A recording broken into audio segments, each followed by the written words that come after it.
The crystal chandeliers of Moonshadow Palace blazed with enough candlelight to rival the full moon hanging heavy in the autumn sky. Music swelled through the grand ballroom, violins and cellos weaving melodies that made Kaya's chest ache with longing she couldn't quite name.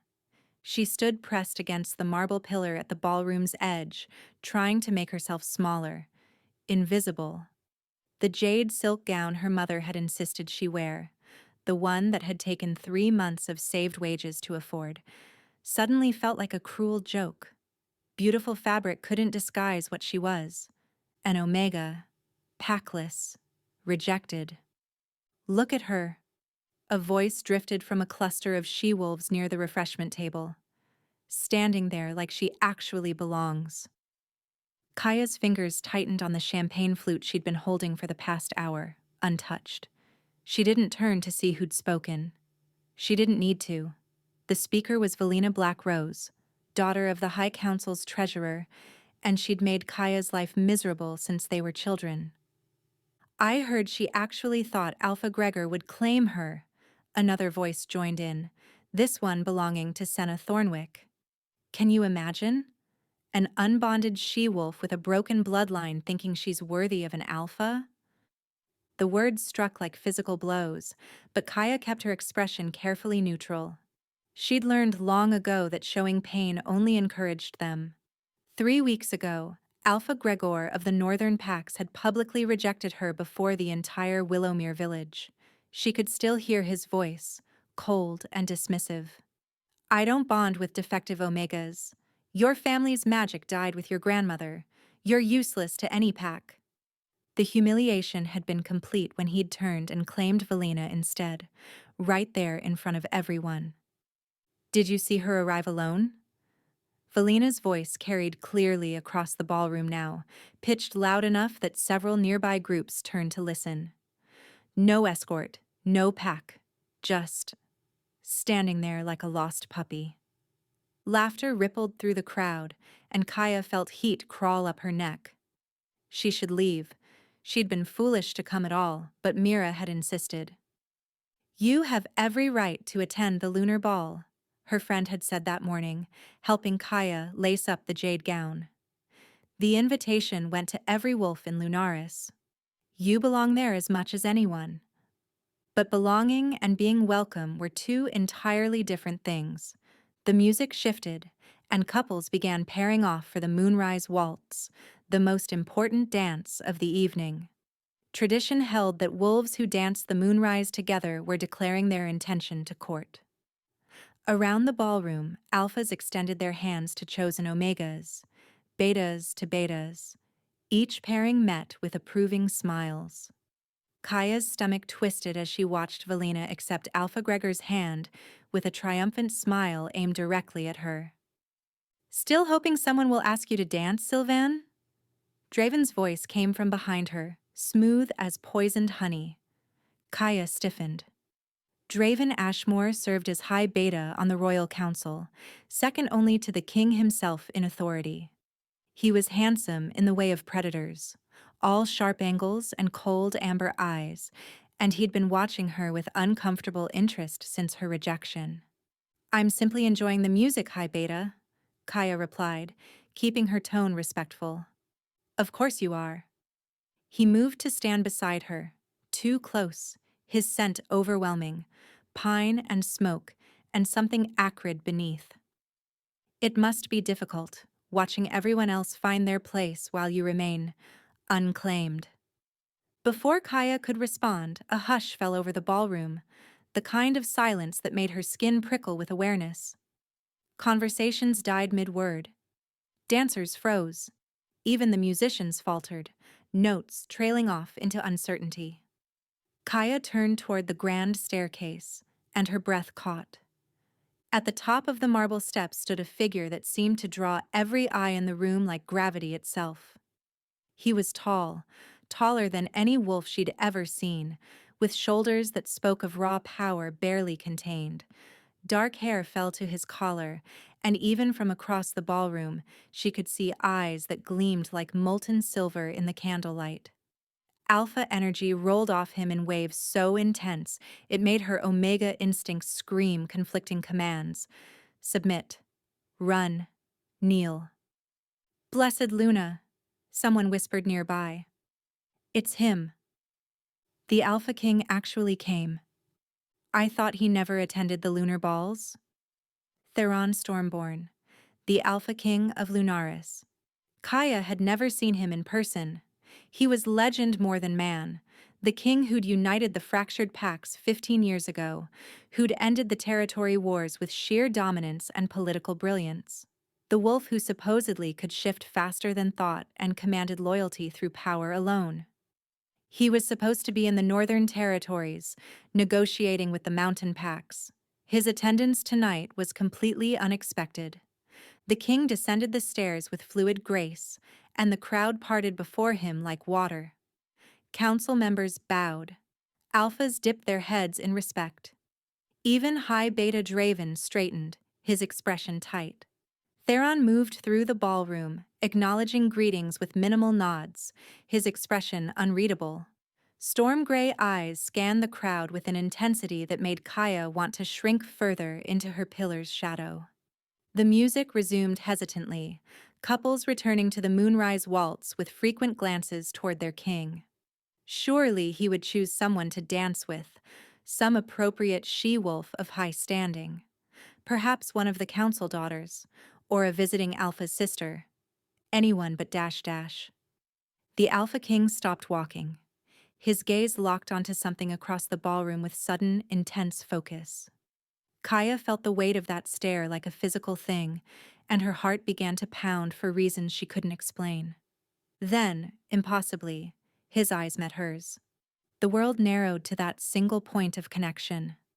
Mercury eyes burning into hers with an intensity that made her knees weak.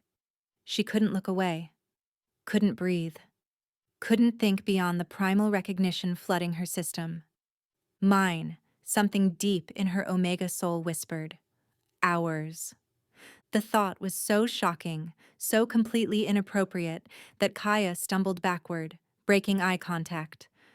Her champagne flute slipped from nerveless fingers and shattered on the marble floor.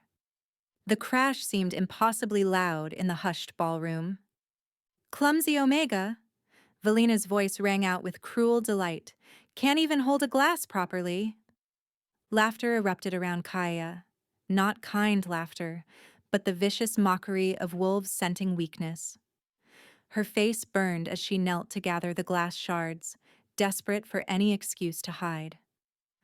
Don't bother, Draven said above her, his voice carrying clearly. The servants will clean it. Perhaps you should retire for the evening, Miss Sylvain, before you embarrass yourself further. More laughter. Someone muttered "packless," loud enough to hear. Kaya's hands trembled as she straightened, glass fragments still littering the floor around her feet. She should leave, walk out with whatever dignity she had left, and never attend another pack gathering for as long as she lived. But as she turned toward the terrace doors, toward escape, the crowd before her suddenly parted. The Alpha King stood 3 paces away. Up close, he was devastating. Authority emanated from him in waves that made her Omega instinct scream with the need to bare her throat.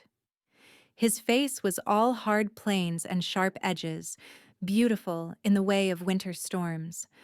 But his eyes, those silver eyes, held something that looked almost like wonder. Your Majesty, Draven spoke quickly, moving to intercede. I apologize for the disturbance. This Omega was just leaving. Theron raised one hand, and Draven's words died instantly. The High Beta's face flushed, but he stepped back. The king's gaze never left Kaya's face. Then, with the entire ballroom watching in stunned silence, Theron Stormborn extended his hand toward her. The gesture was unmistakable, an invitation to dance. No, Valina whispered somewhere behind Kaya. He wouldn't. He can't. But he was. The Alpha King of Lunaris was offering his hand to a rejected, unbonded Omega, while the most powerful wolves in the kingdom watched. Kaya stared at his outstretched palm, her mind refusing to process what was happening. This had to be a mistake, a cruel joke, some kind of test she didn't understand. "Your Majesty," she whispered, her voice barely audible. I don't dance with me." His voice was deep, rolling through her like thunder. Not a question, not quite a command. Something in between that made her soul ache. Around them, shocked whispers built like rising wind. The Alpha King. Choosing an Omega. No pack. No family. Rejected by Gregor. The humiliation of 3 weeks ago crashed over Kaya again. The memory of standing in Willowmere's town square while Alpha Gregor announced her bloodline was broken, her magic extinct, her worth as an Omega non-existent. If she took the Alpha King's hand now, if she accepted this dance, she would be declaring herself worthy of his attention. She would be standing before everyone who'd witnessed her rejection and claiming she deserved this moment. The lie would be obvious to everyone. They would mock her for days, weeks, maybe years. But Kaya looked up into Theron Stormborn's eyes and saw something there that made her breathing hitch. Not pity, not mockery. Something ardent and certain and utterly unshakable. He'd come to her. Crossed a crowded ballroom to stand before an unbonded Omega while his kingdom watched. Whatever his reason, political maneuver, momentary whim, incomprehensible royal game, he'd made the gesture. And Kaya Sylvain, who'd spent 3 weeks trying to piece together her shattered dignity, made a choice. She placed her trembling hand in his. The moment their skin touched, lightning arced between them. Kaya gasped at the sensation, not painful, but shocking in its intensity. Electric. Right. Like completing a circuit she hadn't known was broken. Theron's fingers closed around hers with exquisite gentleness, and recognition flickered across his face too quickly to name. Surprise? Certainty? Whatever it was vanished behind his controlled expression as he led her toward the dance floor. The crowd parted silently, every eye tracking their movement. Kaya felt the weight of hundreds of stares, heard the whispered speculation building like storm clouds.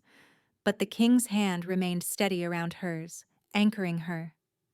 They reached the center of the ballroom just as the opening strains of the Moonrise Waltz swelled anew. Theron turned to face her, and Kaya realized with mounting panic that she barely remembered the steps. She'd learned them as a girl, but never danced them with anyone who mattered. "I should warn you," she whispered as his hand settled at her waist. "I'm not very good at this." The corner of his mouth twitched. Not quite a smile, but close. "Then we'll learn together."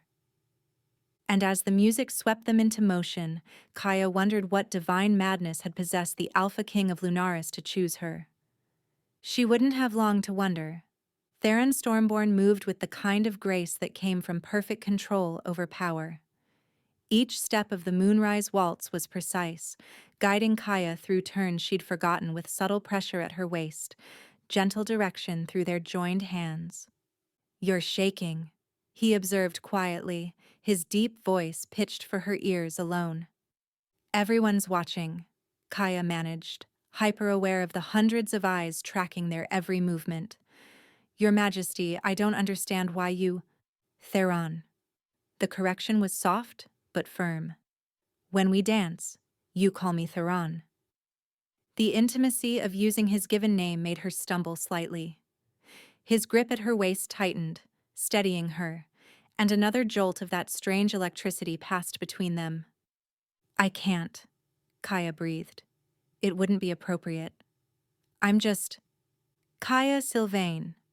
He said her name like he'd known it forever.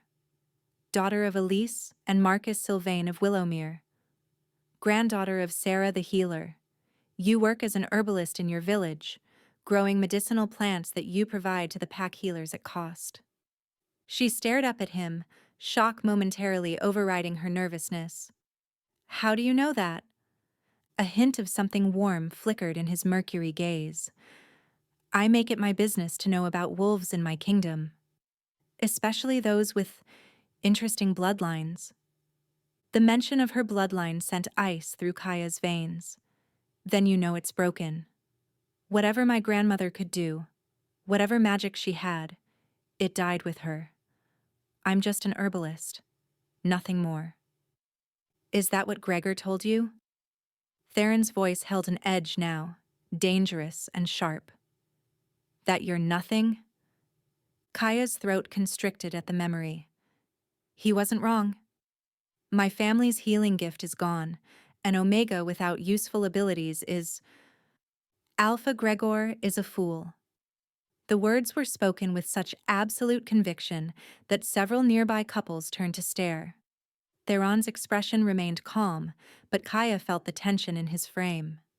He wouldn't recognize true power if it burned him. Without warning, the music shifted into a more complex pattern. Theron spun her out and back, the movement so smooth she followed on pure instinct. When she returned to his arms, they were closer than before, closer than was strictly proper for the moonrise waltz. You're Maj. Theron? She corrected at his sharp look. People are talking. Let them talk. His eyes held hers with unnerving intensity. Tell me, Kaya. Do you feel it? Feel what? This. His thumb traced a small circle at her waist, and electricity sparked through the jade silk. The connection between us. Kaya's heart hammered against her ribs. She did feel it, had felt it from the moment their hands touched, like invisible threads binding them together, growing stronger with each passing second. It was impossible, unnatural, terrifying. I don't know what you mean, she lied. Theron's expression suggested he knew exactly how dishonest that answer was, but he didn't press. Instead, he guided her through another turn, and Kaya caught sight of the ballroom's edge. Draven stood there, his amber eyes fixed on them with an intensity that made her skin crawl.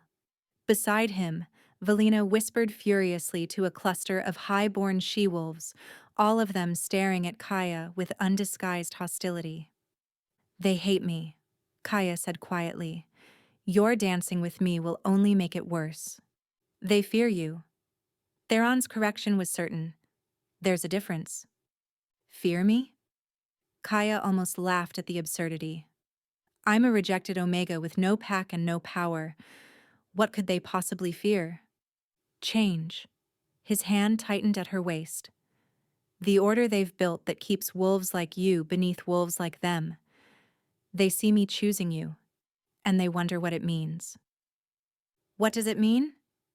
The question escaped before Kaya could stop it. Theron was silent for 3 full turns of the waltz. When he finally spoke, his voice held a weight that made air catch in her throat. It means I've been searching for something. And tonight, I found her. The music swelled toward its crescendo. Around them, other couples prepared for the traditional ending, a final spin and a bow that would signal the completion of courtship interest. Theron, Kaya whispered urgently, if you complete this dance with me, everyone will think you intend to court me. The scandal. Let them think it. He spun her out one final time, but I'm nobody. You're mine. The possessive certainty in those 2 words stole Kaya's breath. Just as she opened her mouth to respond, the music reached its final note. Theron pulled her back into his arms for the closing pose, and his expression changed. His eyes flickered, once, twice, then rolled back as his knees buckled. Theron! Kaya's scream cut through the ballroom as the Alpha King collapsed in her arms. His weight drove them both toward the marble floor. Kaya tried to support him, but he was too large, too heavy. They went down in a tangle of jade silk and formal black clothing, and chaos erupted around them. The king! Someone help him! What happened? Get the healers! Kaya barely heard the panicked voices. All her attention focused on the man cradled against her, his powerful body suddenly slack, his breathing shallow and wrong. She pressed her hand to his chest and felt his heartbeat, too fast, too irregular, like a drum with broken rhythm. "Move aside." Draven's voice cut through the chaos. The high beta shoved through the crowd, his expression a mask of concern that didn't quite reach his eyes. "Get away from him, Omega." "Something's wrong," Kaya protested, not moving. His heart. "I said move." Draven grabbed her arm, trying to pull her away. The moment his fingers touched her skin, wrongness slammed through Kaya's senses. Not from Theron. From Draven.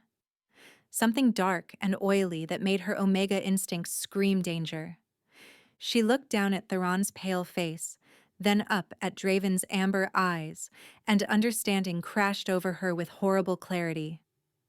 "You poisoned him," she breathed. Draven's expression didn't change, but acknowledgement flickered in his eyes. Warning, threat. "Careful, little Omega. Accusations against the high beta carry severe consequences." "He's dying." Kaya's voice rose. "We need to help him." "The royal healers are coming." Draven's grip on her arm tightened painfully. "You've done enough damage for one evening." Around them, wolves pressed closer. Some concerned, some curious, all of them watching the drama unfold. Kaya felt their stares like physical weight, heard their whispered speculation. Did she do something to him? The unbonded Omega. Maybe she's cursed. Why would the king choose her? Royal healers arrived, elderly wolves with medicine bags and worried expressions.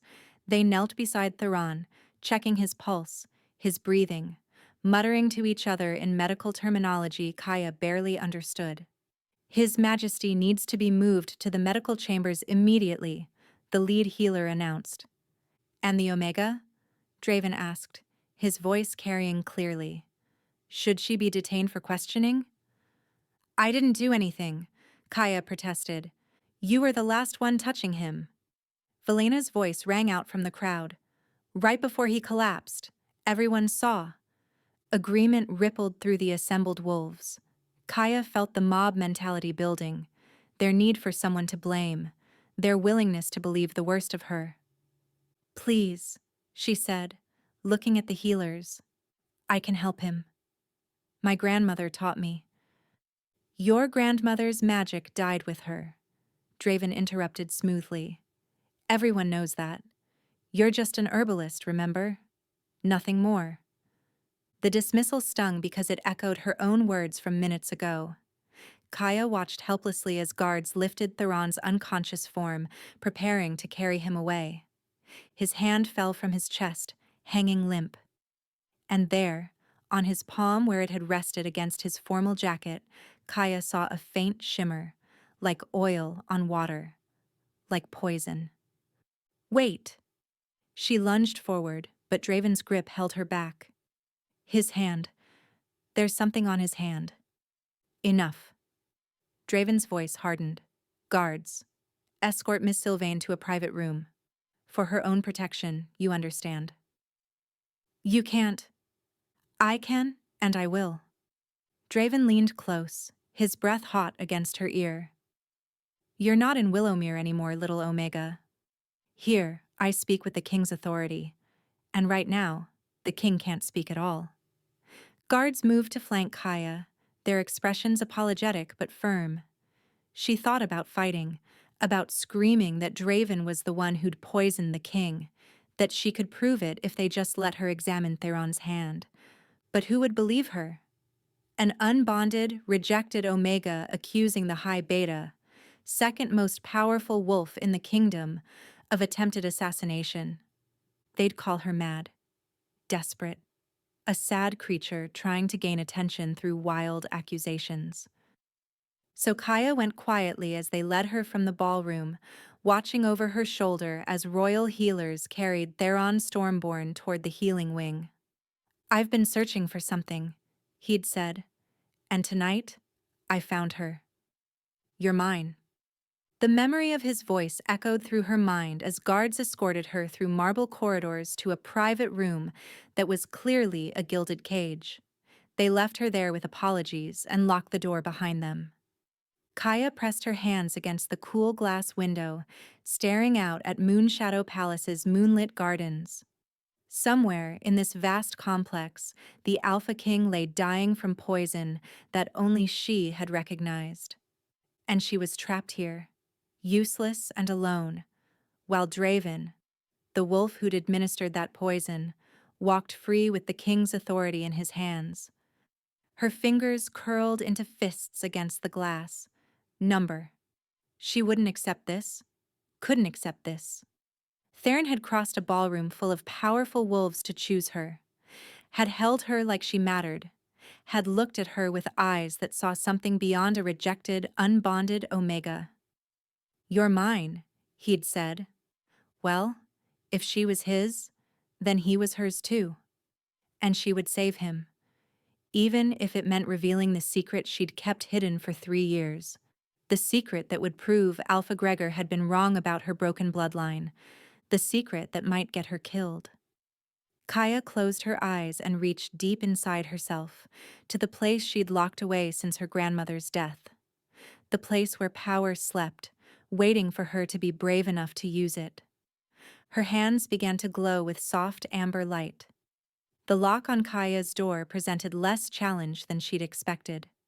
Not because she possessed any skill with lockpicking, but because her grandmother's gift, the gift everyone believed had died with Sarah Sylvan, extended beyond simple healing. Life calls to life, Sarah had whispered during their secret lessons.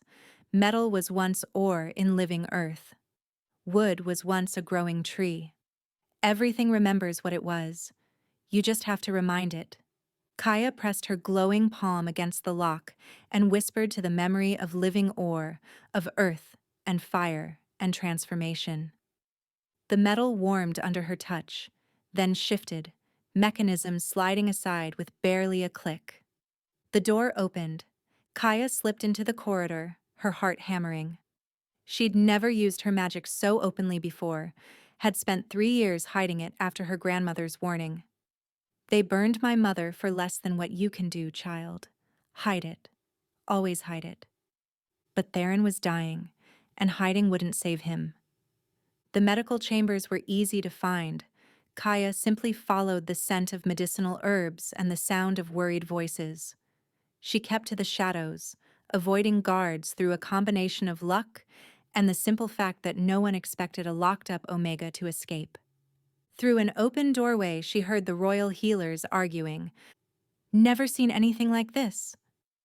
His Majesty's vitals continue to decline. If we don't stabilize him within the hour." Kaya didn't wait to hear more. She slipped past the doorway into the main chamber. The medical wing was vast, lined with beds separated by privacy curtains, healing crystals mounted on every wall pulsing with diagnostic magic. Theron lay on a raised bed in the center, surrounded by more crystals.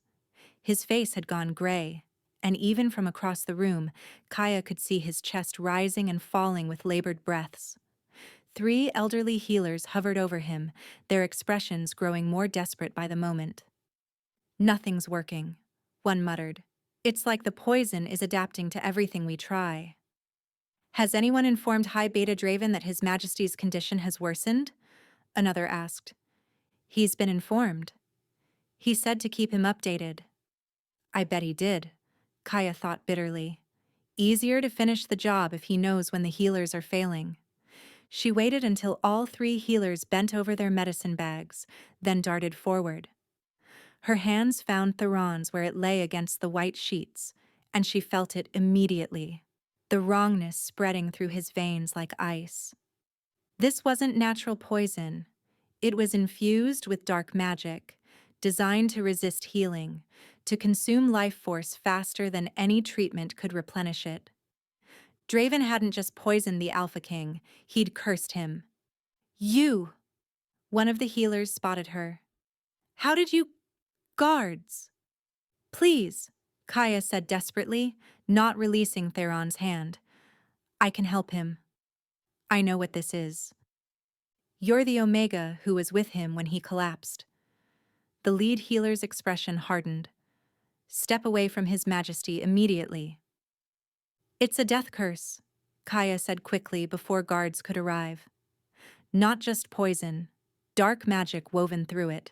That's why your treatments aren't working. You're trying to heal poison, but you need to break the curse first. The three healers exchanged glances. Curse magic has been outlawed for 2 centuries, one said slowly. No one in Lunaris would dare. Someone did dare. Kaya met their eyes. And if you don't let me try to break it, your king will die. And how? The lead healer asked with clear skepticism. Would an unbonded Omega know anything about curse breaking? Kaya could lie. Could make up some story about her grandmother teaching her theory without practice. Could maintain the fiction that her bloodline's power had died. Or she could save Theron Stormborn. Because I'm Sarah Sylvain's granddaughter, she said clearly, and the magic didn't die. It just went into hiding. She raised her free hand, letting warm golden radiance spill from her palm. Not the soft glow from before, but true power. The kind that made the diagnostic crystals around Theron's bed flare and pulse in resonance. The healers stared in shock. Sarah's gift, one murmured, but everyone said everyone was wrong. Kaya turned back to Theron, placing both glowing hands on his chest. Now please, let me work. For a heartbeat, she thought they might refuse, call guards, drag her away and let political considerations override their king's life. Then the lead healer nodded sharply. Do it. Kaya closed her eyes and let her power flow, not just into Theron's body, but deeper, into the curse itself.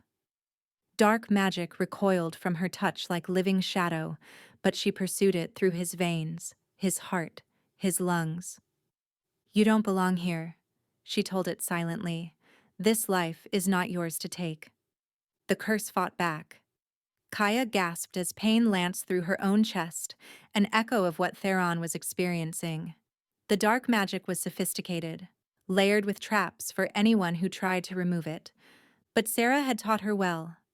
Life calls to life, death calls to death.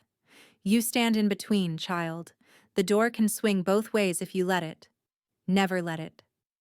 Kaya found the curse's anchor point, buried deep in Theron's heart, feeding on his alpha strength. She gathered her power and struck. The curse shattered. Theron's back arched off the bed, his mouth opening in a silent scream. Silver light exploded from his skin, mixing with Kaya's gold, and in that moment she wasn't just healing him, she was inside him. His memories crashed over her. A young wolf watching his father die, a teenager taking a throne too heavy for his shoulders, a king searching endlessly for something he couldn't name, an alpha walking into a ballroom and seeing a she-wolf in jade silk, and knowing, mine. Finally, mine.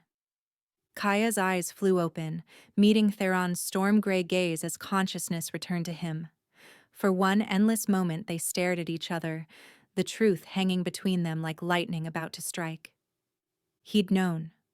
From the first glance across the ballroom, he'd recognized her as his mate.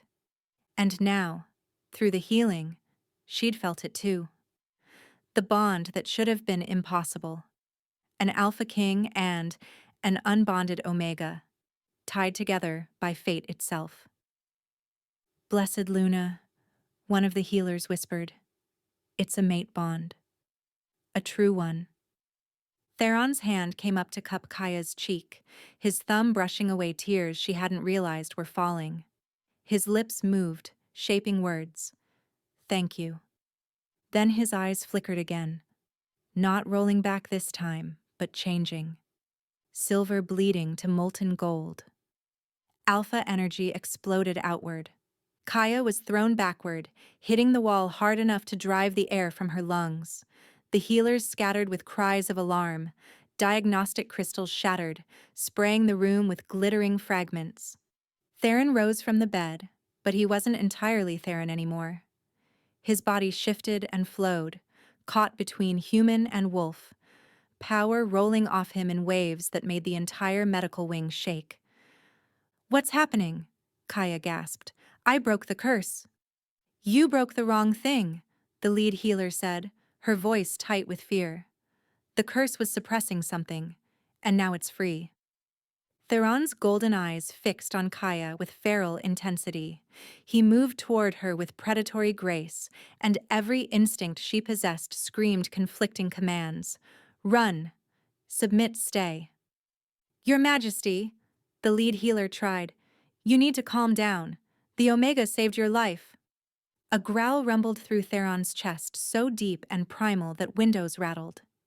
He backed Kaya against the wall, caging her with his arms, and lowered his head to breathe in her scent. The sound he made then was barely wolf, barely human, pure need and recognition and hunger. "Theron," Kaya whispered, even as her body responded to his closeness with a wave of heat she didn't understand. "Please, you're scaring me." His hand came up to trace the line of her throat, gentle despite the barely leashed power in his frame. He spoke, but the words came out in the ancient tongue, the first language of wolves, before humans taught them to speak. "He's not fully rational," a healer translated, her voice shaking. "The curse was suppressing his mating instincts. Now that it's broken."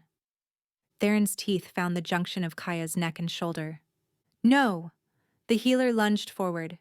"Your Majesty, if you bite her now, before the bond is properly accepted—" "Too late." Theron's teeth sank deep. Pain exploded through Kaya's neck, sharp and burning and somehow electric all at once. She screamed, her hands flying up to push against Theron's chest, but he was immovable as stone. His teeth sank deeper, and she felt something fundamental shift inside her. Not just pain, power. His alpha essence pouring into her through the bite, mixing with her omega nature in ways that felt like her entire being was being rewritten. "Your Majesty, stop!" The lead healer's voice seemed to come from very far away. "The bond isn't stable. She'll die." But Theron didn't stop. Couldn't stop. His arms wrapped around Kaya's waist, pulling her closer as he drank deeply from the claiming bite. She could feel his heartbeat against her chest, syncing with hers. The bond thrummed with his emotions bleeding through. Desperation, need, recognition, mine, mine, mine. Then, as abruptly as it began, it ended. Theron released her and staggered backward, his golden eyes fading back to silver. He stared at his hands like they belonged to a stranger, then at Kaya, horror dawning across his features. "No," he breathed. "What did I—" Kaya slid down the wall, her hand pressed to her bleeding neck. The room spun sickeningly around her. She could feel Theron's essence inside her now, a foreign presence trying to merge with her own power, and her body didn't know whether to accept it or fight it. "Get her to a bed," the lead healer commanded. "Now!" Hands lifted Kaya. Not Theron's hands. He was being held back by two other healers, and placed her on the bed he'd just vacated. The sheets still held his warmth, his scent, and even through her pain, some part of Kaya wanted to burrow into that comfort. "The bite is deep," one healer muttered, examining her neck. "But that's not the main problem. The Alpha King's essence is too strong. Her Omega nature is trying to accept it, but her body isn't prepared for a forced bond." "Will she survive?" Theron's voice cracked on the question. He'd broken free from the healers restraining him and stood at the foot of Kaya's bed, his face ashen. "I don't know," the lead healer admitted. "Forced mate bonds are forbidden for exactly this reason. The Omega's body and magic need time to adjust, to willingly accept the Alpha's essence. When it's done violently—" She trailed off, her expression grim. Kaya tried to speak, but only a whimper escaped.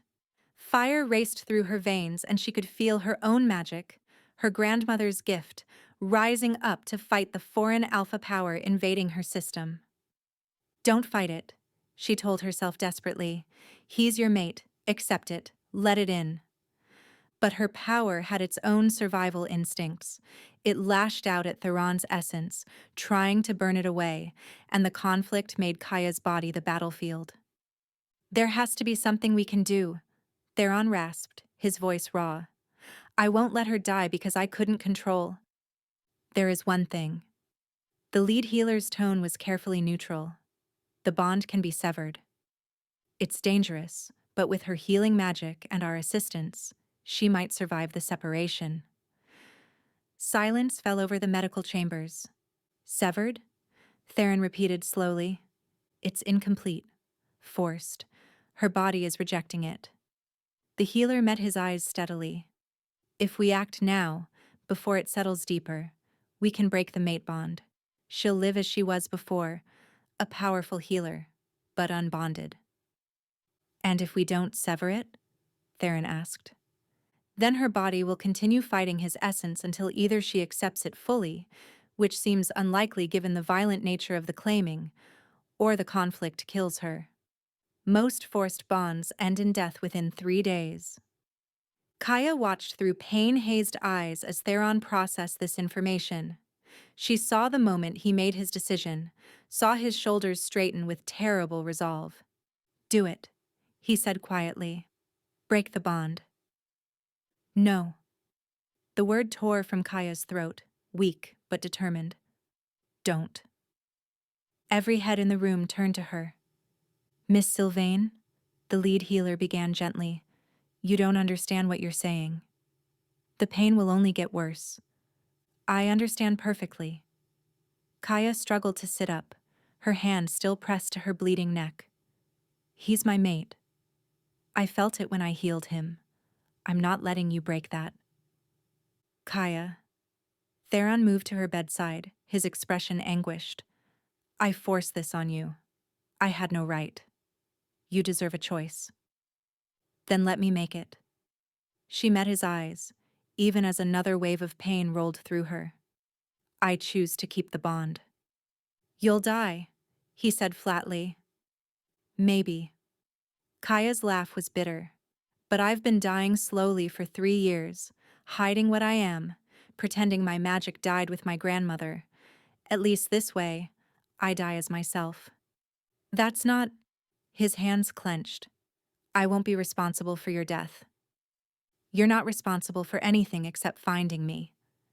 Kaya reached out with her free hand, her fingers trembling. You crossed that ballroom to choose me when everyone else had rejected me. You saw me when I was invisible. If this bond kills me, at least I'll die knowing I mattered to someone. Theron's composure cracked. He took her offered hand in both of his, pressing it to his chest. You matter. You've always mattered. From the moment I saw you, I knew. He broke off, his jaw tensing. But not like this. Not dying because I couldn't control my wolf. Your Majesty, one of the healers interrupted hesitantly. There may be another option. If the bond is truly a fated mate bond, then theoretically, if she can survive long enough for her body to fully accept your essence. How long? Theron demanded. 3 days. Maybe 4. The conflict will intensify before it resolves. She'll experience fever, pain, possibly hallucinations as her omega nature fights and eventually surrenders to your alpha claim. The healer's expression was grave. Most don't survive the process, but if she does, the bond will be unbreakable. Kaya felt another surge of pain lance through her and couldn't suppress a gasp. Theron's grip on her hand tightened. What are her chances? He asked. Honestly? Less than 1 in 10. And that's with her healing magic helping. The healer glanced at Kaya. The fact that she's Sarah Sylvain's granddaughter might improve the odds slightly. Her bloodline is strong, but it's still a significant risk. 1 in 10, Kaya repeated, her voice steadier than she felt. I'll take those odds. I won't. Theron released her hand and stepped back. I won't gamble your life on a 1 in 10 chance of survival. It's not your choice to make, Kaya said firmly. It's mine. And I choose to fight for this bond. They stared at each other, two wills locked in conflict. Then Theron turned to the healers. Begin preparing the severance ritual. We'll do it within the hour. The doors to the medical wing crashed open. Draven strode in, flanked by royal guards, his expression twisted with false concern. I came as soon as I heard His Majesty had awakened. Thank the moon you've recovered. His amber eyes slid to Kaya on the bed. Though I see the Omega who was with you when you collapsed has taken ill. How unfortunate. Kaya saw Theron's entire demeanor change. The anguished mate became the Alpha King in a heartbeat. Shoulders back, expression controlled, power radiating from him in controlled waves. Hi, Beta. Theron's voice held no warmth. Your concern is noted. Though I'm curious why you weren't informed immediately when I collapsed. Surely the guards reported directly to you. Calculation flickered in Draven's eyes. I was dealing with other urgent matters.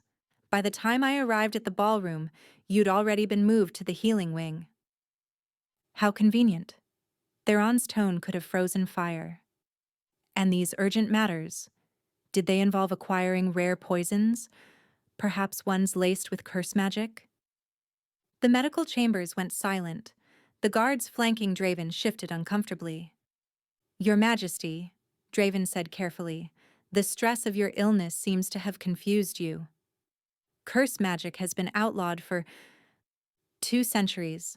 Yes, I'm aware. Theron moved toward his high beta with predatory grace. I'm also aware that someone administered a death curse to me tonight. Someone who had access to the refreshments before the ball began. Someone who would benefit from my death. Draven's expression remained perfectly composed. Those are serious accusations, Your Majesty. Do you have proof? I have 3 royal healers who can testify to the nature of the poison. I have Miss Sylvain, who identified and broke the curse. Theron's smile was razor-sharp. And I have the memory of your scent on my hand right before I collapsed. You touched me, Draven, right before the moonrise waltz. A brief touch, barely noticeable, but enough. For the first time, Draven's mask slipped. His amber eyes went cold and calculating. Even if any of that were true, which I categorically deny, the word of an unbonded Omega with a known grudge against high-ranking pack members carries little weight. Then it's fortunate I don't need her testimony alone. Theron turned to the lead healer. You documented the curse when you examined me, correct? Yes, Your Majesty. Full magical analysis preserved in crystal records. And you? Theron's attention swung to Draven's guards. You serve the crown, not the High Beta. I'm ordering you to detain Draven Ashmore pending investigation into attempted regicide. The guards hesitated, exchanging uncertain glances. Draven was their direct superior, but the Alpha King's authority was absolute. I'm also second in command of this kingdom, Draven said smoothly. You can't simply remove me based on speculation and the words of healers who might have misidentified. I'm the Alpha King of Lunaris. Theron's voice dropped to a growl that raised every hair on Kaya's arms. I can do whatever I damn well please. Guards, detain him. Now. This time, the guards moved. Draven didn't resist as they seized his arms, but his eyes promised murder as they dragged him toward the door. This isn't over, he said quietly, his gaze fixing on Kaya. That Omega has bewitched you, made you paranoid. You'll see the truth eventually. The only truth I see is that you tried to kill me. Theron's expression was granite. And you failed. Take him to the holding cells. Maximum security. No visitors. As the guards hauled Draven away, his final words drifted back. Ask her about Willowmere, Your Majesty. Ask her why Alpha Gregor really rejected her. Then decide if you still want a broken Omega as your mate. The doors slammed shut behind him. Kaya felt ice spread through her chest. Draven knew. Somehow he knew the real reason for her rejection, the secret she'd kept hidden even from Theron. Kaya. Theron's voice drew her back to the present. What did he mean? Nothing, she said quickly, too quickly. He's trying to manipulate you, to make you doubt. Another wave of pain hit, stronger than before. Her body convulsed, and she felt her magic surge wildly, fighting Theron's essence with renewed desperation. Your mate's condition is deteriorating, the lead healer announced urgently. Your Majesty, we need to make a decision now. Sever the bond or commit to letting her fight through the acceptance. We can't wait any longer. Theron turned back to Kaya, his mercury eyes searching her face. Tell me the truth. What did Draven mean about Willowmere? It doesn't matter. Kaya gasped through the pain. What matters is whether you trust me enough to let me keep this bond. This isn't about trust. It's exactly about trust. Kaya forced herself to meet his eyes. You trusted me to heal you. Now trust me to survive this. Theron made his decision. We keep the bond, he told the healers. Do whatever you can to help her body accept it. Relief and terror warred in Kaya's chest.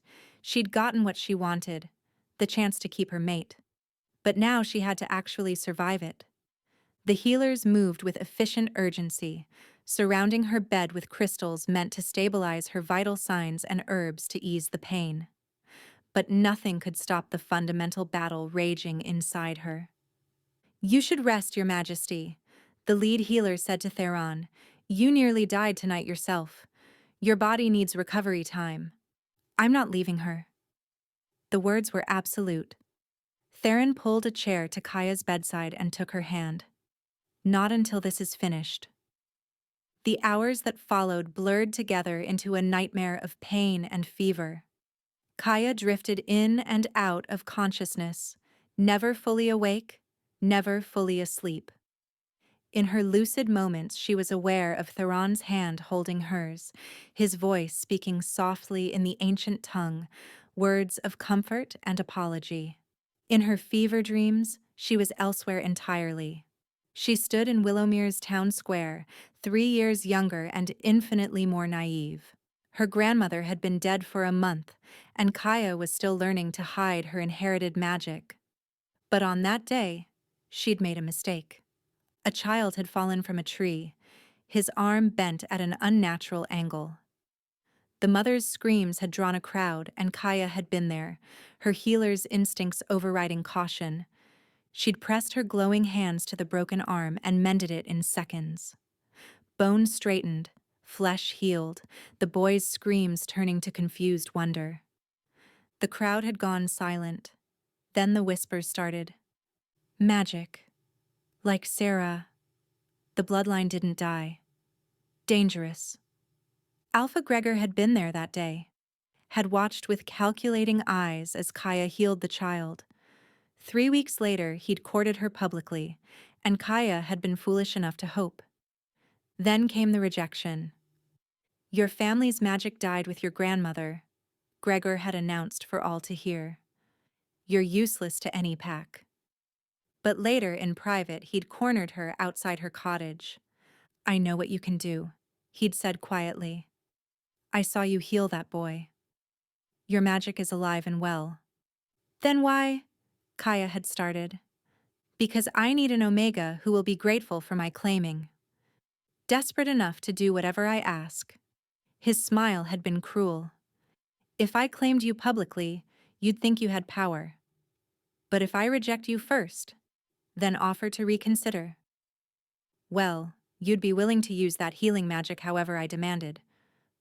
Wouldn't you?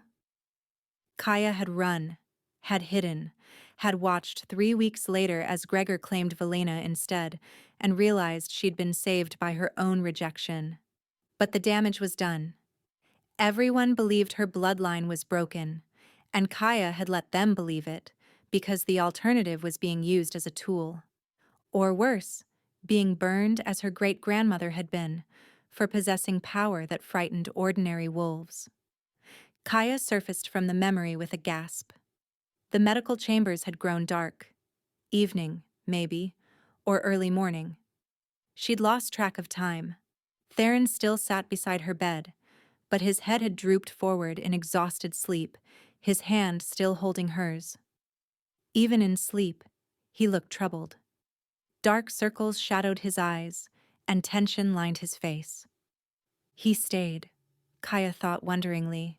He nearly died tonight, and he stayed with me. She tried to squeeze his hand, to wake him gently, but her grip was too weak. And as she watched him sleep, another wave of pain rolled through her body. This time, it felt different.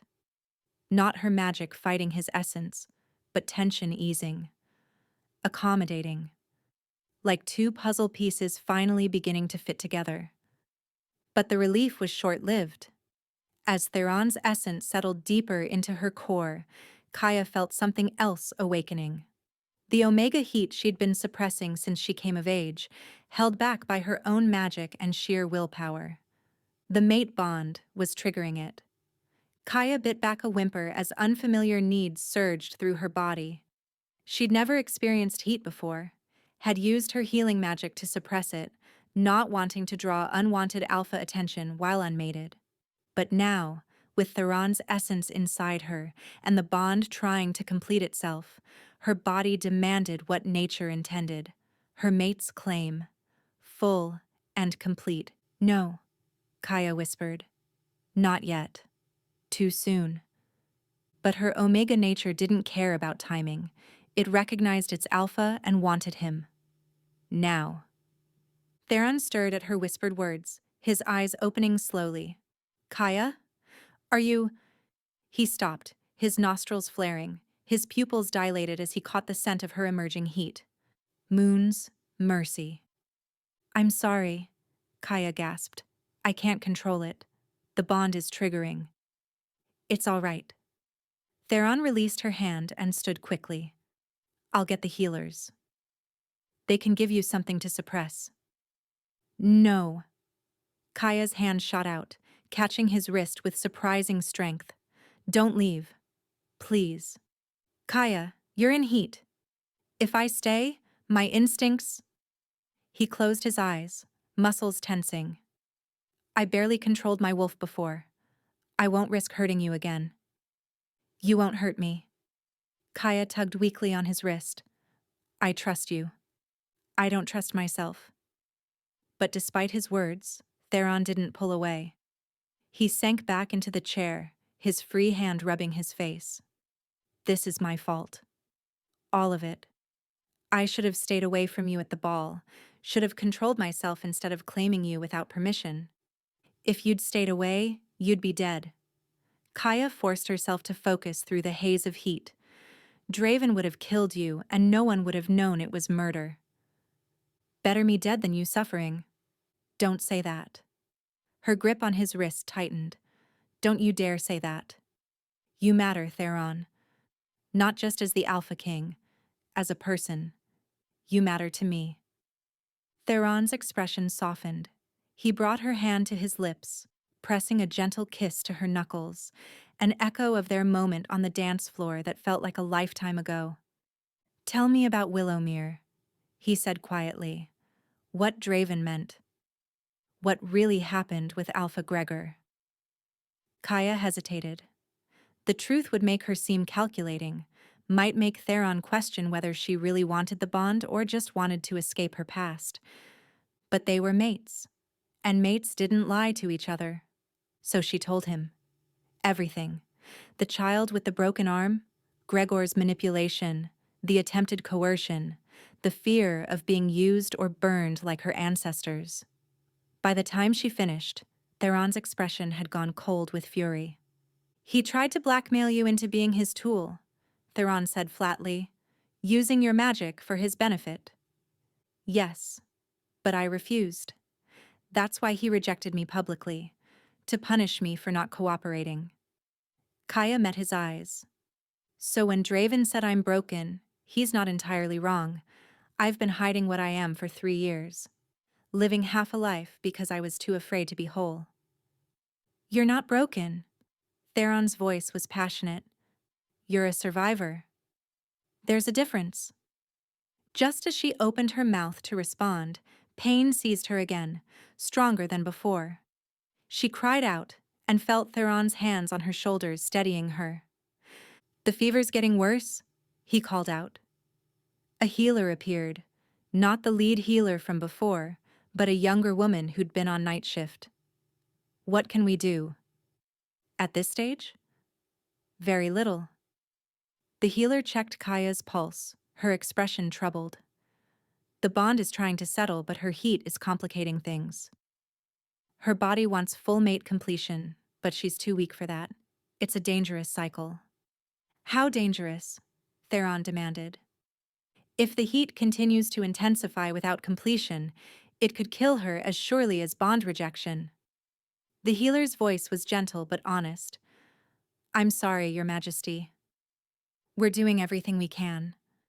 Kaya felt herself slipping away from consciousness again, pulled under by fever and need and pain. The last thing she heard was Theron's voice, rough with anguish. Don't leave me. Please, Kaya, don't leave me. Kaya woke to voices arguing in hushed tones. Deteriorating faster than we anticipated. The heat is consuming her from inside.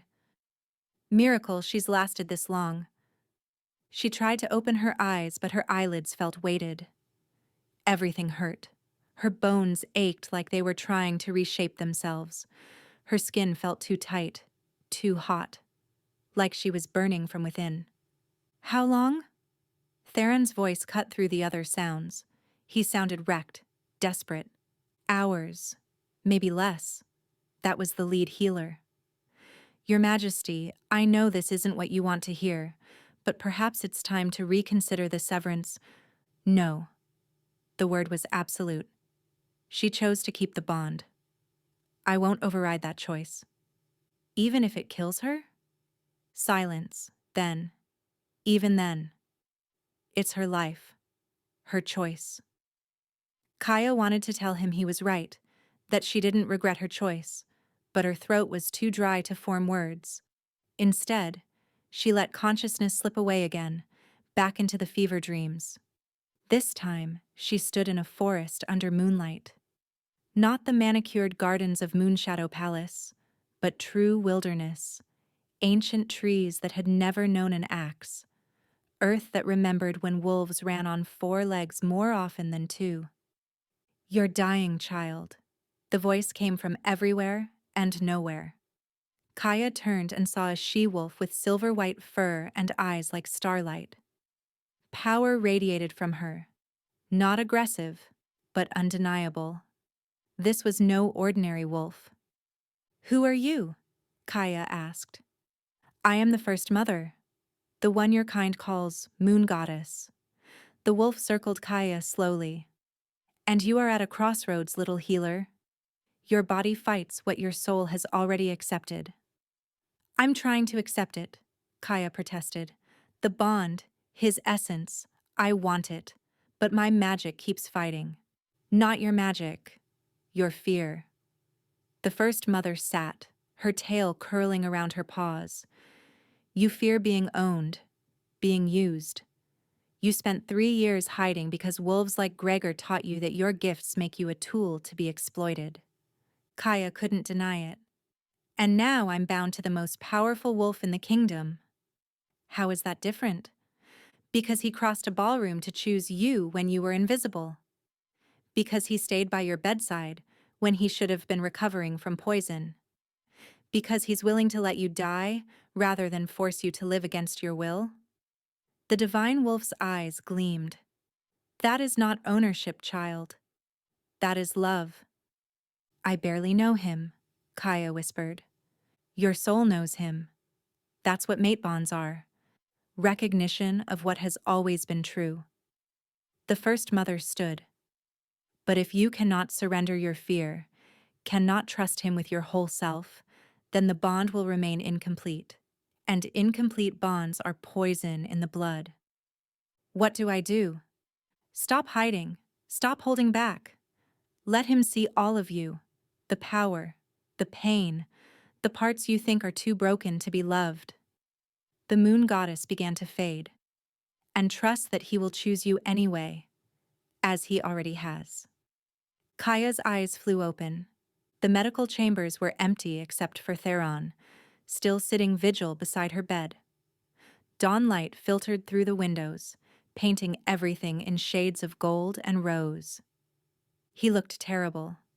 Exhaustion shadowed his features, stubble darkening his jaw, and his formal clothes from the ball were rumpled and stained. But he was there. He'd stayed. Theron, Kaya whispered. His head snapped up, storm-gray eyes widening. Kaya, thank the moon. He reached for her hand, then stopped himself. How are you feeling? Like I'm dying, she admitted. Because I am. Aren't I? His jaw set. The healers say hours, maybe less. Your body can't sustain this conflict much longer. Then I need to stop fighting. Kaya struggled to sit up. Theron moved to help her, his hands gentle on her shoulders. The moon goddess told me, in the dream, I need to stop holding back. The moon goddess? Theron's brow furrowed. Kaya, the fever might be causing hallucinations. Maybe. Probably. Kaya managed a weak smile, but she was right anyway. I've been afraid that accepting this bond means losing myself, becoming just yours, a tool for someone else to use. Understanding dawned in Theron's eyes, because of Gregor, because of a lot of things, but mostly because I've spent 3 years hiding what I am, and the thought of being fully seen. She trailed off. It terrifies me. Kaya. Theron cupped her face with both hands, his touch infinitely careful. I see you. I saw you in that ballroom when you were trying to be invisible. I see your magic, your strength, your fear, all of it. And I choose you. Not as a tool, not as a possession, as my mate, my equal. How can I be your equal? Kaya asked. You're the Alpha King. I'm an unbonded Omega with a secret I've been hiding for 3 years. You broke a curse that was killing me. You stood up to a high beta who tried to have you arrested. You chose to fight for our bond when you could have walked away. Theron's thumbs brushed away tears she hadn't realized were falling. You think that makes you weak? Kaya, you're the strongest wolf I've ever met. Warmth bloomed in Kaya's chest at his words. The fear that had been coiled around her heart since Gregor's rejection began to unwind. I don't know how to do this, she admitted. How to be someone's mate. How to accept being bound to another person. We'll figure it out together. Theron pressed his forehead to hers. But first, you need to survive. And I think the moon goddess, hallucination or not, was right. You need to stop fighting the bond. Let my essence in, fully. What if I can't? What if my magic still fights? Then we fail. But at least we fail trying. He pulled back enough to meet her eyes. Tell your magic to stand down, Kaya. Tell it I'm not the enemy. Tell it. Tell it I love you. Her breathing hitched. You can't. We've known each other for 2 days. I've loved you since the moment I saw you in that ballroom, trying to make yourself invisible while wearing a dress that made you shine like starlight. Theron's smile was crooked, vulnerable in a way she'd never seen from him. I've been searching for you my entire life. I just didn't know what I was looking for until I found you. The last of Kaya's resistance crumbled. She closed her eyes and reached deep inside to where her magic had been fighting Theron's alpha essence. She felt it there, 2 powers locked in combat, neither willing to yield. Stand down, she told her magic. He's not Gregor. He's not anyone who wants to use us. He's our mate. Let him in. Her magic hesitated, decades of survival instinct warring with her conscious choice. Please, Kaya begged, Trust me, trust him, let him in. Slowly, incrementally, her magic stopped fighting. Theron's essence rushed in to fill the space, and this time, instead of conflict, there was harmony. His alpha power wrapped around her omega nature like an embrace, and she felt their souls click into place with an almost audible snap. The mate bond sealed itself with a flash of warm golden light. Kaya gasped as sensation flooded through her. Not pain this time, but overwhelming rightness. His emotions washed over her through the connection. Relief, joy, love so intense it took her breath away. And beneath it all, she could feel his wolf recognizing hers. Mine, ours, home. It worked. The lead healer murmured from somewhere nearby. When had she come in? The bond is stable. She's going to live. Theron pulled Kaya against his chest, his whole body shaking. She felt him crying. I thought I'd lost you, he said roughly against her hair. I thought, I'm here. Kaya wrapped her arms around him, marveling at how right it felt. I'm not going anywhere. They stayed like that for long moments, just holding each other while the bond hummed between them, new and strong and unbreakable. Finally, Theron pulled back enough to look at her. The heat, he said carefully. It's still there. I can sense it through our connection. You're going to need... He broke off, color rising in his cheeks. Kaya felt her own face heat. The urgency had lessened with the bond's completion, but Theron was right. Her omega heat was still burning through her, demanding completion of a different kind. The healers can suppress it, Theron continued quickly. Give you suppressants until your body calms down. You don't have to... We don't have to... Stop. Kaya placed her hand over his mouth, silencing him. I know we don't have to, but I want to. She lowered her hand, suddenly shy. Unless you don't? Want to, I mean. Theron made a sound that was half laugh, half groan. Kaya, I've wanted to since the moment you took my hand in that ballroom, but you nearly died. You need rest, not... What I need, Kaya interrupted, is my mate. Fully, completely, no more holding back. Their eyes locked, and she felt the exact moment his control snapped through their connection. His mercury eyes flashed gold, and a low growl rumbled through his chest. The healers, he choked out, can give us privacy. Kaya's omega nature surged forward, confident in a way she'd never been before. I'm sure there are private recovery rooms. This is a terrible idea, Theron said, even as his hand came up to cup her face. You're still weak. I could hurt you. You won't. Kaya leaned into his touch. I trust you. Remember? That did it. Theron stood, scooped Kaya into his arms like she weighed nothing, and addressed the lead healer without looking away from his mate. We need a private room. Now. The healer's expression was knowing. Of course, Your Majesty. The royal suite on the third floor should suffice. I'll make sure you're not disturbed. As Theron carried Kaya from the medical chambers, she caught sight of dawn breaking fully over Moonshadow Palace. 3 days ago, she'd been an unbonded, rejected Omega, trying to be invisible. Now she was the Alpha King's mate, bound by the moon goddess herself, about to complete the bond in the oldest way wolves knew. No regrets? Theron asked softly as he navigated the corridors. Kaya looked up at him. This powerful, complicated wolf who'd chosen her when no one else would, and smiled. None. You? His answer was to kiss her, deep and claiming and full of promise. The door to the royal suite closed behind them, and Kaya's new life truly began. Kaya woke wrapped in silk sheets and her mate's arms, their bond fully sealed in the ancient way of wolves. She felt more whole than she had in years, body humming with satisfied contentment. The royal suite's windows let in afternoon light. She'd slept through most of the day after their bond completion. Her body still ached, but it was a pleasant soreness now, not the tearing pain of before. Theron's steady heartbeat against her back was the most comforting sound she'd ever heard. "You're awake," he murmured, his lips finding the claiming mark on her neck.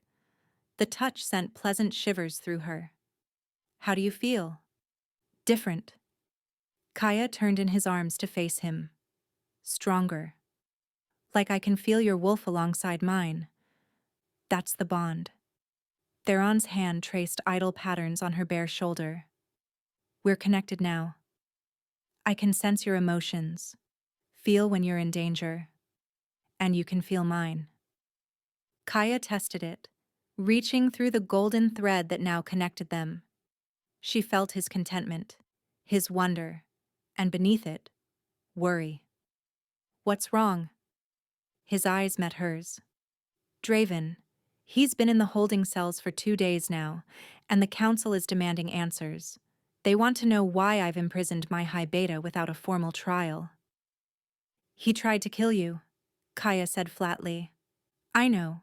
You know. The healers know." Theron sat up, running a hand through his disheveled hair. "But the council needs proof beyond healer testimony and my word. They're saying I'm acting rashly because of—" He gestured between them. "The new mate bond. Claiming I'm not thinking clearly." Kaya felt anger spike through her. "They think you're compromised because of me. They think I'm compromised because they're used to me being alone. Unmated. Focused solely on kingdom business." His jaw set. "The fact that my mate is an unbonded Omega who appeared out of nowhere only makes them more suspicious." "I'm sorry," Kaya whispered. "I'm causing problems for you already." "No." Theron cupped her face, fervent and certain. "You saved my life. Everything else is politics, and I've been navigating politics since I was 16. We'll handle it." A knock at the door interrupted them. "Your Majesty?" a guard's voice called. "High Council demands an emergency session in 1 hour. They're invoking ancient law. You must attend." Theron's expression darkened. "Of course they are." He raised his voice. Acknowledged. "We'll be there." "We?" Kaya asked. "You're my mate. You have every right to attend council sessions now." Theron's smile was grim. "Besides, they'll want to meet you. Probably interrogate you about how a rejected Omega convinced the Alpha King to mate bond within 48 hours of meeting him." An hour later, Kaya stood beside Theron in Moonshadow Palace's council chamber, wearing borrowed clothes from the royal wardrobe and trying not to feel terrified. The chamber was circular, with high windows and stone walls carved with the history of Lunaris. 12 seats ringed the room, one for each council member, with the Alpha King's throne elevated above them all. The council members filed in, their expressions ranging from curious to openly hostile. Kaya recognized some from the Lunar Ball. Lady Morgana of the Eastern Pax, her silver hair piled high, Lord Caspian of the merchant clans, his calculating eyes missing nothing, and others she didn't know, all of them radiating power and suspicion. Alpha King Theron. Lady Morgana spoke first, her tone icy. "We're glad to see you recovered from your mysterious illness, though we have concerns about recent events." "I'm sure you do." Theron remained standing beside his throne rather than sitting, a power move Kaya recognized. "Let's address them directly. You want to know why I've imprisoned High Beta Draven? We want to know why you've imprisoned him without formal charges, without investigation, and without allowing him counsel or visitors," Lord Caspian corrected. "Ancient law protects even the accused from arbitrary detention." "There's nothing arbitrary about it. Draven poisoned me with a death curse at the Lunar Ball." Theron's voice was flat, absolute. "He administered it through physical contact right before the Moonrise Waltz. 3 royal healers have documented the curse's magical signature. Miss Sylvain broke it and saved my life. All eyes turned to Kaya. She felt the weight of their scrutiny and forced herself to stand straight. Convenient, Lady Morgana said coolly, that the only witness to this alleged poisoning is your new mate. An Omega you met that very evening and bonded with days later. Are you suggesting I'm lying? Kaya asked, her voice sharper than she intended. I'm suggesting your testimony is compromised by obvious bias. Lady Morgana's smile was thin. And your sudden appearance in the Alpha King's life raises questions. Where did you come from? Who are your people? What could possibly make an unbonded Omega worthy of our king's mate bond? Heat crawled up Kaya's neck, but Theron's power filled the room like thunder. Careful, Morgana. His voice dropped to a growl. You're questioning my judgment and insulting my mate. Neither will be tolerated. We question nothing, Your Majesty. Lord Caspian intervened smoothly. We simply seek clarity. The kingdom needs to understand how a wolf none of us had heard of 3 days ago is now our future queen. Future queen. Kaya hadn't thought that far ahead, had been too focused on surviving the bond to consider political implications. Kaya Sylvain is granddaughter to Sarah the Healer, Theron said. Her bloodline carries the ancient gift of life magic. She's from Willowmere, where she's served as an herbalist for years. And she's my mate. Recognized by the moon goddess herself through a true mate bond. That makes her more than worthy. Sarah's bloodline? Lady Morgana's eyes sharpened. I thought that magic died out. It didn't. It went into hiding. Kaya found her voice again. My grandmother taught me to conceal my gift because she feared what wolves like Alpha Gregor would do with it. She was right to be afraid. Alpha Gregor of the Northern Pax rejected you publicly, didn't he?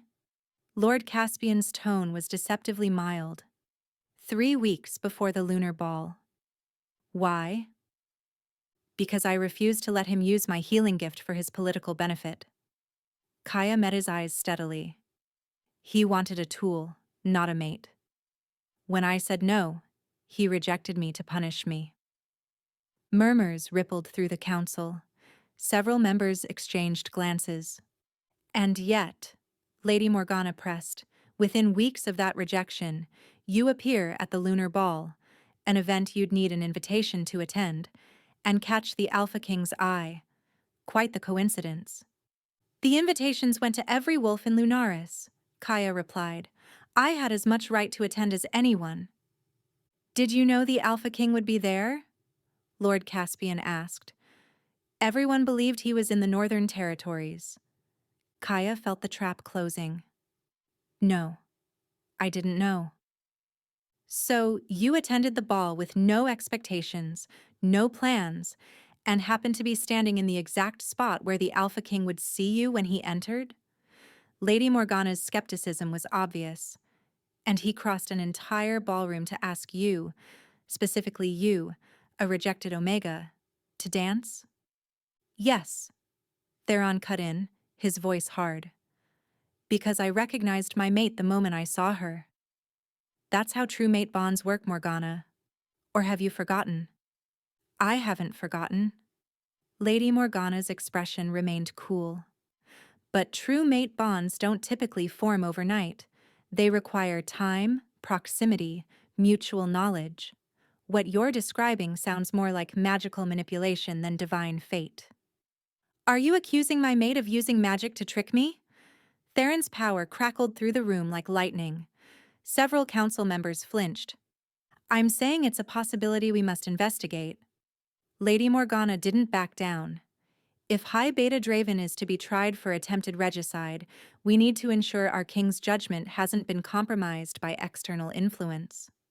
My judgment is fine, Theron said through gritted teeth. Then prove it. Lord Caspian stood. Allow us to bring in a truth seeker. Let them examine both you and Miss Sylvain to verify there's no magical coercion at work. If the mate bond is genuine, as you claim, then you have nothing to fear from investigation. Silence fell over the council chamber. Kaya felt Theron's rage through their connection, but also his calculation. He was trapped.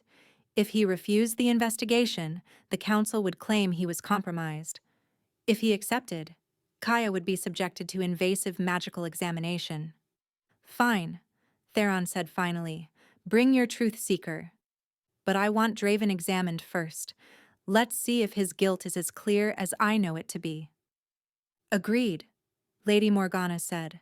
We'll convene the full investigation tomorrow at dawn. Until then, Miss Sylvain will be kept in protective custody. She stays with me, Theron interrupted. Your Majesty, if she's potentially influencing you magically, keeping her close, is my choice to make? Theron's voice was absolute. She's my mate. She stays with me. Unless the Council wishes to challenge the Alpha King's authority over his own mate bond? The challenge hung in the air. No one spoke. Dawn then, Lord Caspian said finally. We'll see what truth reveals. As the Council dismissed, Kaya felt Theron's hand find hers. Through their bond, she felt his determination and his fear. Not for himself, but for her. They're going to try to break us apart. His thoughts whispered through the connection. Let them try, Kaya thought back. We survived worse. But as they left the council chamber, Kaya caught sight of something that made her blood run cold. Carved into the stone wall above the doorway was an ancient symbol, one her grandmother had shown her years ago, the mark of the truth seekers. Wolves who could tear through mental defenses and expose every secret, every hidden truth, every moment of shame or fear. Tomorrow, strangers would rifle through her mind like it was a book, would see her rejection by Gregor, her years of hiding, her desperate hope at the lunar ball, every vulnerable moment laid bare for the council's judgment. Kaya? Theron's voice was gentle. What's wrong? Nothing, she lied. Then, through the bond, everything. I'm terrified. His arms came around her, and she buried her face in his chest. Whatever they find in your mind, Theron murmured against her hair, it won't change how I feel. You're mine. Nothing the truth seekers reveal will change that. Kaya wanted to believe him, but as night fell over Moonshadow Palace, she couldn't shake the feeling that tomorrow would test their bond in ways poison and fever never had. Some truths, after all, were more dangerous than curses. Dawn came too quickly. Kaya stood in the council chamber beside Theron, facing 3 truth seekers in flowing silver robes.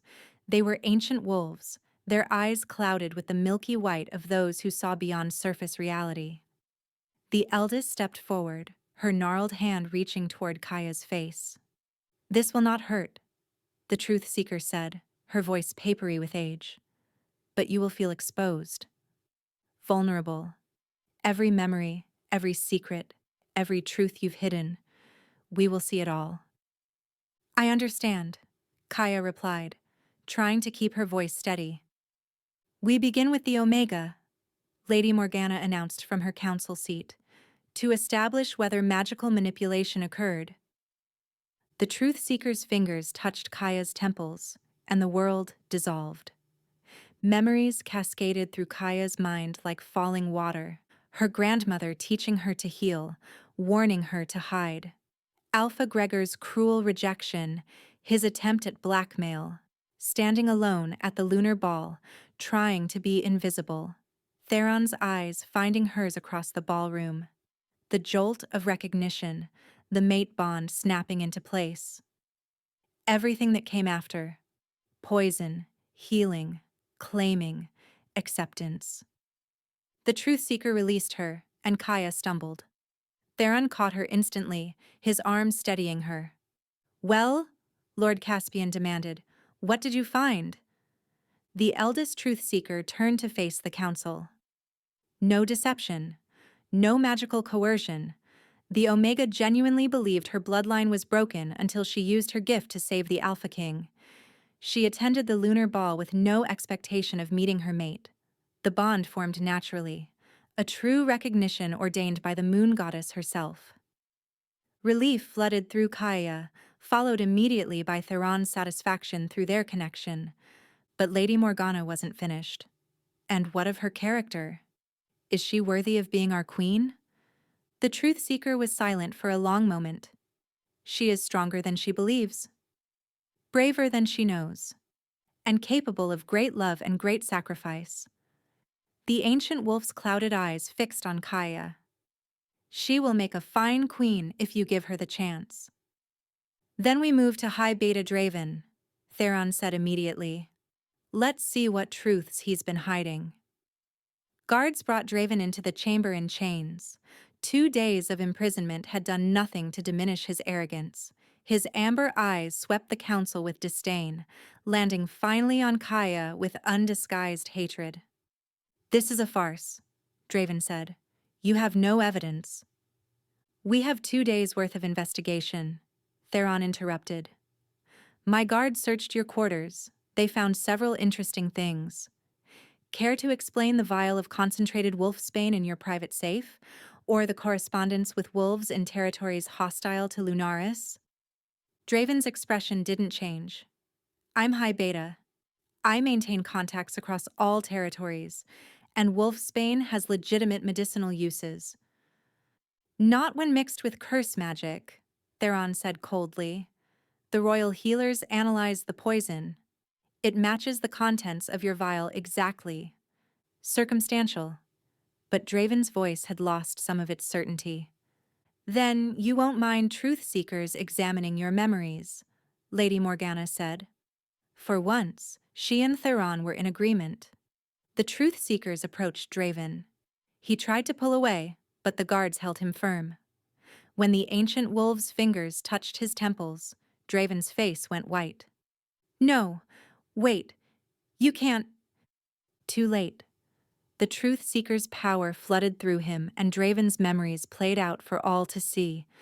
Draven in the Northern Territories, meeting with rebel wolves. The Alpha King has no heir. When he dies, the throne will be contested. Draven purchasing curse magic from a dark practitioner.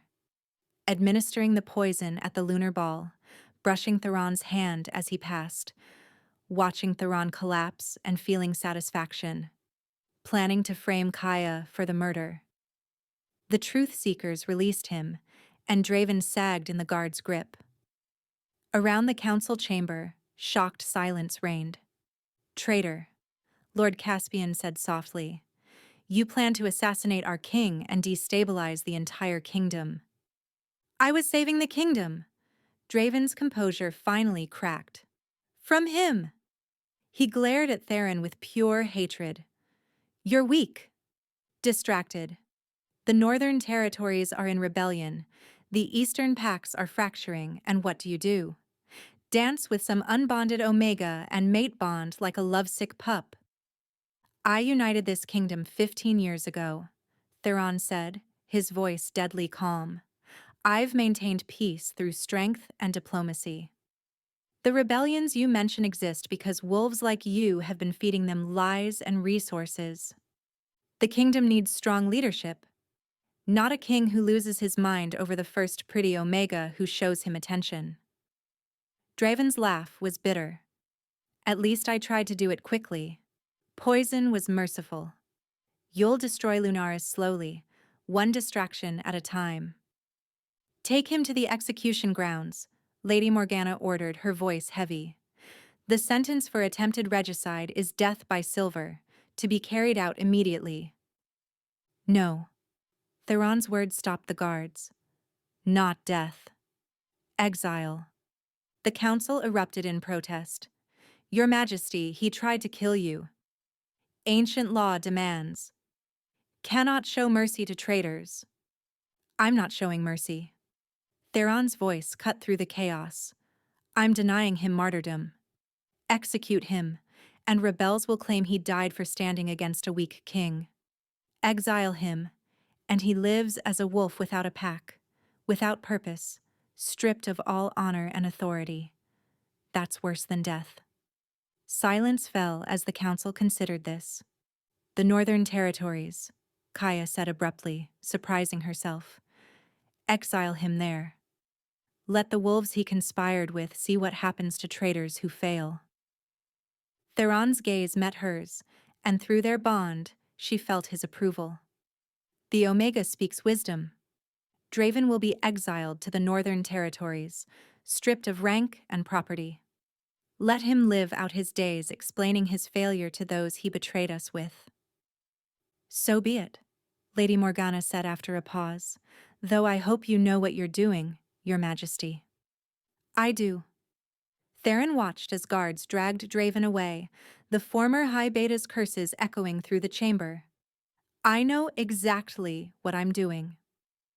As the council began to disperse, several members approached Kaya, some with apologies for doubting her, others with careful courtesy. Lord Caspian bowed formally. Welcome to Lunaris, future queen. May your reign be long and prosperous. Hours later, after endless political discussions and formal introductions, Kaya finally found herself alone with Theron in his private chambers. The sun was setting over Moonshadow Palace, painting the sky in shades of amber and rose. Are you all right? Theron asked, pulling her into his arms. That was a lot for one day. I'm fine. Kaya leaned into his warmth. Better than fine. For the first time in 3 years, I don't have to hide what I am. The council knows. The kingdom will know. And I'm not afraid anymore. Good. Theron's lips found her claiming mark, making her shiver. Because we have work to do. The Northern Territories really are in rebellion, and now that Draven's gone, we need a new High Beta. Any candidates in mind? Kaya asked. Several. But first. Theron turned her to face him, his expression turning serious. We need to discuss our public mating ceremony. Kaya blinked. Public ceremony? It's tradition. The Alpha King's mating must be witnessed by all the major packs, celebrated with feast and ritual. Theron's thumb traced her cheekbone.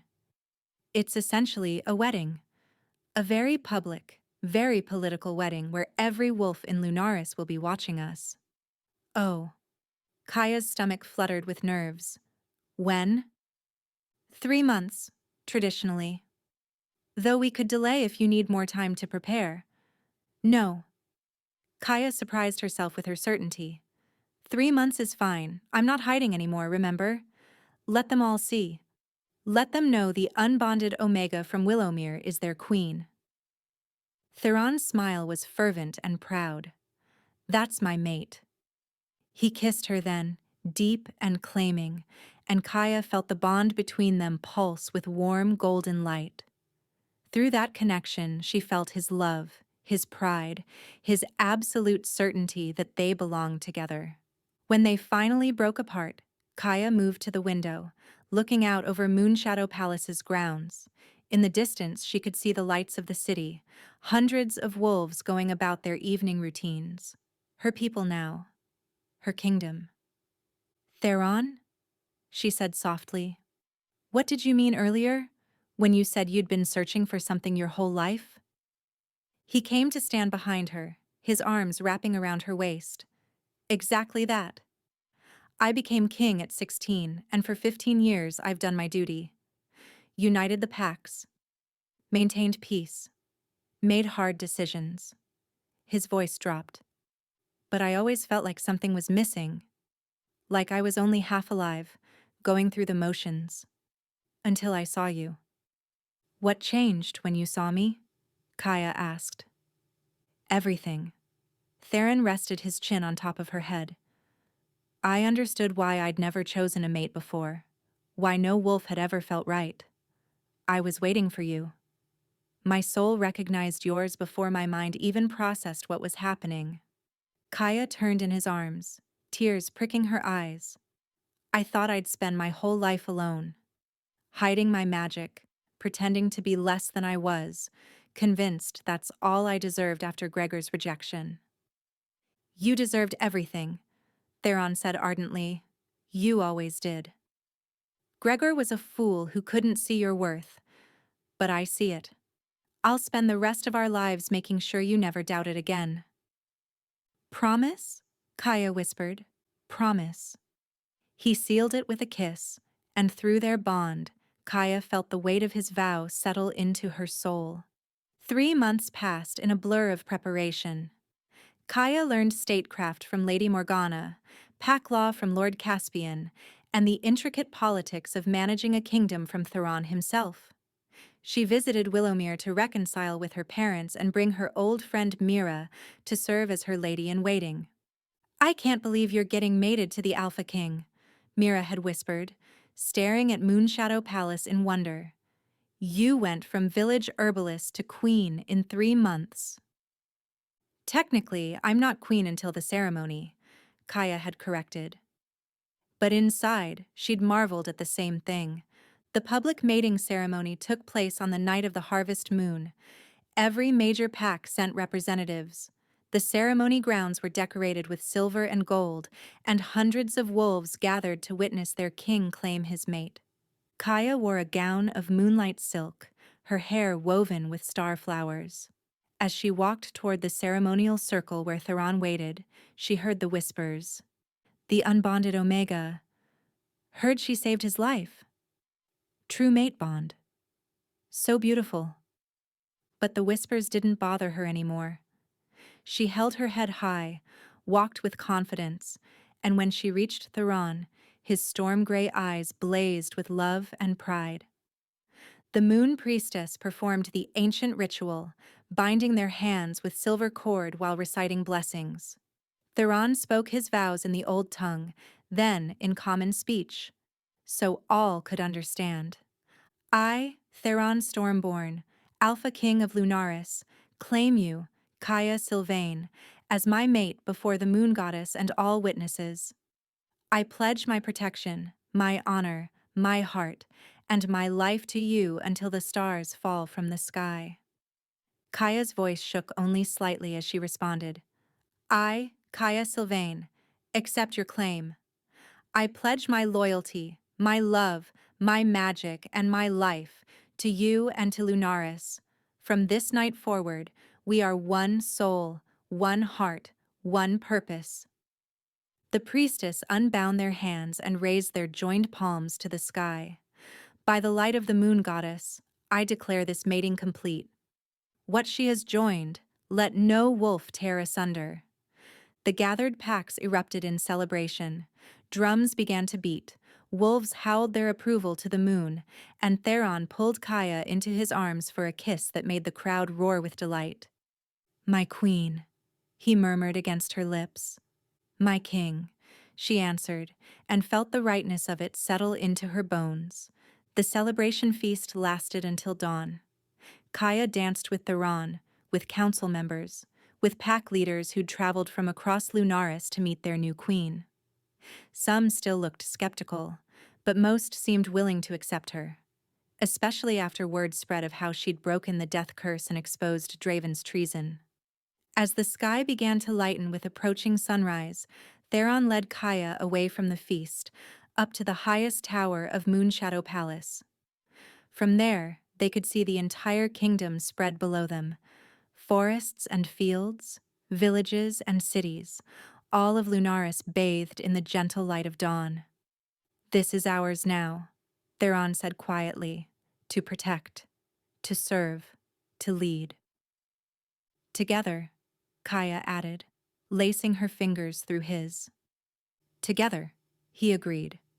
They stood in silence for a moment, watching the sunrise paint the world in gold and rose. Kaya thought about the girl she'd been 3 months ago. Alone, rejected, hiding her gifts because she was afraid. That girl seemed like a stranger now. "What are you thinking?" Theron asked. "That I almost missed this." Kaya leaned into his side. "If Mira hadn't convinced me to attend the lunar ball, if I'd let fear keep me home, we never would have met." "We would have met eventually." Theron sounded certain. "Fate has a way of bringing mates together. It just might have taken longer." "I'm glad it didn't." Kaya turned to face him. I'm glad you saw me. I'm glad you chose me. I'm glad we fought for this bond when it would have been easier to walk away. Walking away was never an option. Theron cupped her face with both hands. From the moment I saw you in that ballroom, trying to make yourself invisible in a dress that made you shine, I knew. You were mine. You've always been mine. I just had to convince you to believe it. Kaya kissed him then, pouring 3 months of love and gratitude and wonder into it. Through their bond, she felt his emotions mirror hers. Joy, contentment, absolute certainty that they were exactly where they belonged. Just as she opened her mouth to speak, Theron rested his forehead against hers. I love you, Kaya Stormborn. The new name sent warmth spiraling through her chest. I love you too. Ready to face the kingdom as queen?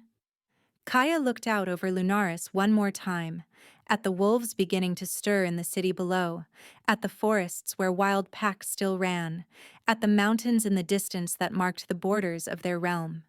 It was vast and complicated and full of challenges she'd never dreamed of facing, but she wasn't alone. She had Theron. She had her magic. She had a purpose beyond surviving. I'm ready, she said. And she was. Years later, historians would write about the unbonded Omega who became queen. They would document her reforms to pack law, her advocacy for wolves with hidden gifts, her role in ending the Northern Territory's rebellion through diplomacy rather than bloodshed. They would write about the Alpha King who crossed a ballroom to choose an invisible girl, who saw worth where others saw only rejection, who risked political stability for true love.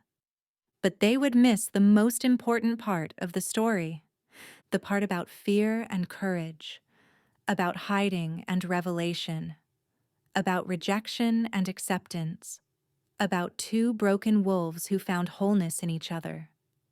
The part about standing at the edge of a ballroom, invisible and alone, and having someone finally see you. The part about choosing to be seen. That was the story Kaya told her daughter years later, when the little girl asked how Mom and Papa met. No one invited the rejected Omega to dance, Kaya said, brushing her daughter's dark hair. Until the Alpha King stood and offered his hand. And everything changed. Because he loved you? Her daughter asked. Because he saw me, Kaya corrected. And I was brave enough to be seen. Outside the nursery window, the full moon blazed overhead, blessing Lunaris with silver light. And in the nursery, a queen held her daughter close and remembered the night she stopped hiding and started living. The night she became exactly who she was always meant to be: home, whole, seen, loved.